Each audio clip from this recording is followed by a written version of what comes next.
राधे राधे दोस्तों।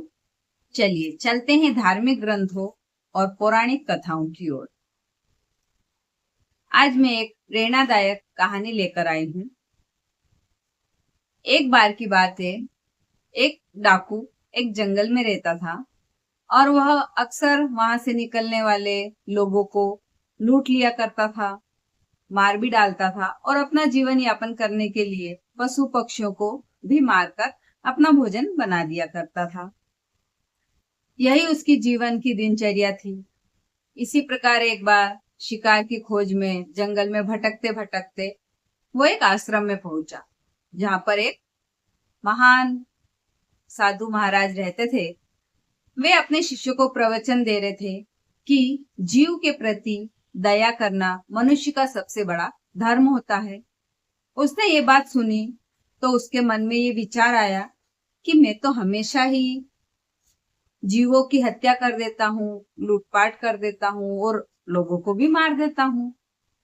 अतः मैंने तो अपने जीवन में बहुत सारे पाप कर्म किए हैं।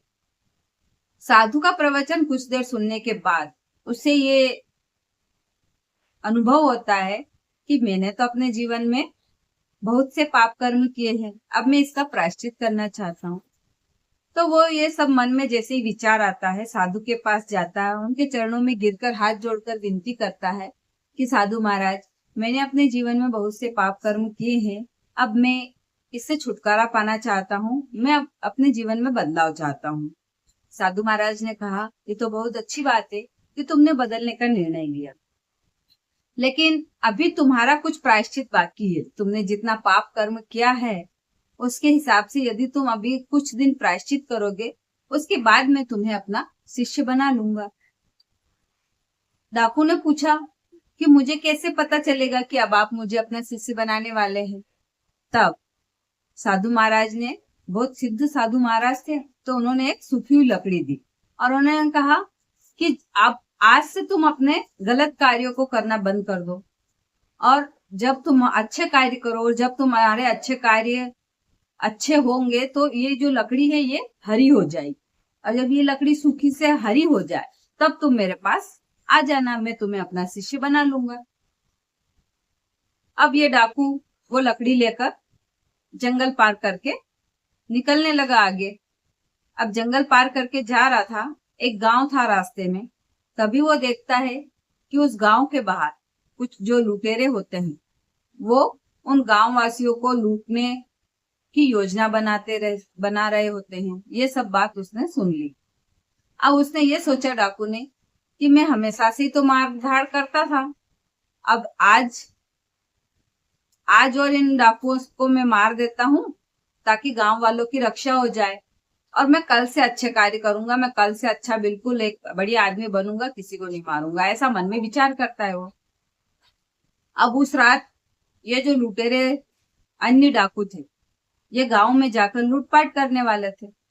तब इस डाकू ने उनको गांव में घुसने ही नहीं दिया, उनके साथ मारपीट करके युद्ध करके उनको सबको भगा दिया और कुछ डाकुओं को मार भी डाला। अब ये देखता है कि सुबह ही इसकी लकड़ी हरी हो गई। इसको समझ में नहीं आया ये लकड़ी हरी कैसे हो गई। फिर वो लकड़ी लेके जाता है साधु महाराज के पास। बोले, साधु महाराज ये लकड़ी हरी कैसे हो गई? मैं तो वही कार्य कर रहा था जो मैं हमेशा से करता आ रहा था। कुछ डाकू मिले थे मुझे, वो गांव में लूटपाट करने वाले थे तो उनको मारा मैंने। अब कहानी का सार यही है जो साधु ने समझाया। साधु ने उसे समझाया कि जैसे ही तुमने अपने पाप कर्मों से निजात पाना चाहा, तुम्हारे सामने कर्म तुमने वही किया जो तुम कर्म करते हो, लेकिन उसका जो उद्देश्य था वो गांव वालों की रक्षा करना था। कर्म वही है लेकिन उद्देश्य सही है। तो आप जो भी कर्म कर रहे हो उसका उद्देश्य और उसकी नीयत यदि सही होगी तो उसका पुण्य आपको मिलेगा।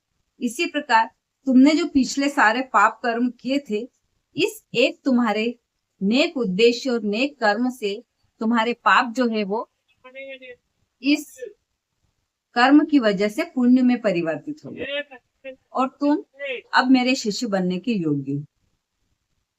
इस कहानी से हमें ये शिक्षा मिलती है कि आप जो भी कर्म कर रहे हो उसका उद्देश्य और आपकी नीयत बिल्कुल सही होना चाहिए।